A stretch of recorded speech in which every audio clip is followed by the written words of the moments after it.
Hello bachcho, let's see this question. The question says questions given below consist of two statements each printed as statement 1 and statement 2. While answering these questions you are required to choose any one of the following four responses, and these are the responses. Statement 1 says liquid IF5 conduct electricity, and statement 2 says liquid IF5 conduct as 2 IF5 gives IF4 plus and IF6 minus. तो यहाँ पे हमें दो statements दी हुई है, फिर उन statements के अकॉर्डिंग हमें बताना है कौन सा इनमें से रिस्पॉन्स करेक्ट होगा। तो पहले बात करते हैं स्टेटमेंट 1 की। स्टेटमेंट 1 में हमसे ये कहा गया है कि जो लिक्विड IF5 है वो कंडक्ट करता है इलेक्ट्रिसिटी। ठीक है, अभी देखो सबसे पहली बात, टू कंडक्ट इलेक्ट्रिसिटी हमें क्या चाहिए इलेक्ट्रिसिटी को कंडक्ट करने के लिए।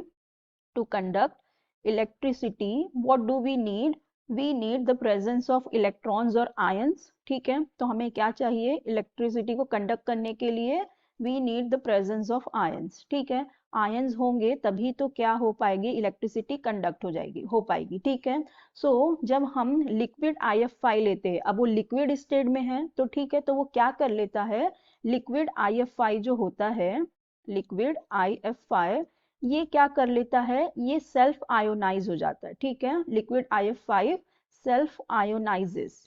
ठीक है, ये सेल्फ आयोनाइज हो जाता है। अब किस तरह से आयोनाइज होता है, अगर हम देखें तो मतलब ये अपने आप को डीकम्पोज कर लेता है। अगर हम लिक्विड IF5 को ले, सो ये क्या होगा, अपने आप को सेल्फ आयोनाइज कर लेता है या डीकम्पोज हो जाता है इनटू IF4 प्लस आयन में और IF6 माइनस आयन में। ठीक है, यहाँ पे दो होते हैं IF5 और ये एक ये फॉर्म करता है, तो एक हमारे पास ये कटायन आ गया और हमारे पास ये एक अनायन आ गया। ठीक है, तो अब देखो अब हमारे पास आयंस आ गए, और आयंस अगर रहेगा तो वो इलेक्ट्रिसिटी को कंडक्ट कर पाएगा। तो इसलिए जो लिक्विड IF5 होता है ये क्या करता है, इलेक्ट्रिसिटी कंडक्ट कर पाता है, क्योंकि ये डिकम्पोज हो जाता है और आयोनाइज हो जाता है इनटू दीज टू आयंस। ठीक है, तो इसलिए ये इलेक्ट्रिसिटी कंडक्ट कर पाता है।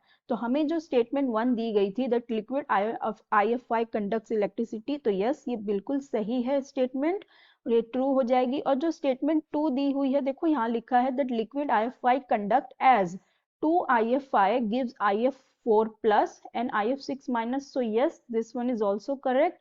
ये भी बिल्कुल सही है, जो हमने अभी यहाँ पे लिखा है यही वाली रिएक्शन है वो सेल्फ आयोनाइज हो रहा है और इसीलिए वो इलेक्ट्रिसिटी कंडक्ट कर पा रहा है। तो इसका मतलब ये दोनों ही स्टेटमेंट बिल्कुल सही है, और जो स्टेटमेंट 2 है वो स्टेटमेंट 1 को करेक्टली एक्सप्लेन भी कर रही है। तो हम यहाँ से ये कह सकते हैं that both statements are true and statement 2 is the correct explanation of statement 1, so our correct option will be option A।